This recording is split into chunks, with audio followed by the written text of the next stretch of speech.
alkawari zaman amana muke, kin saba yin haƙuri rike ni kar mu farake.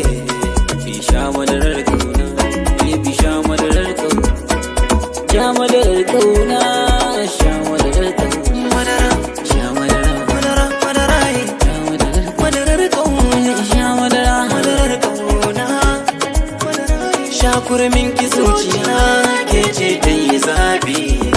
In har ina da rai ciki na sakin yi gurbi, yadda ni na kasance samsam akan ki bani bidar aibi.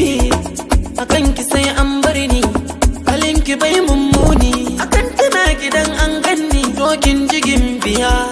Kin ban zama na sha ya zan baki madaciya, ko tafiya kike in na yi kira ki waiwaya.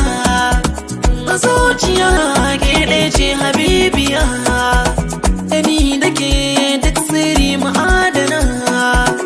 Ina saba da ke hagu na baya ke, babu zancen kishiya, san ki bariya. A kira ki da autar mata, to ga manufata, ga su dai da yawa 'yan mata amma ni ke na gano.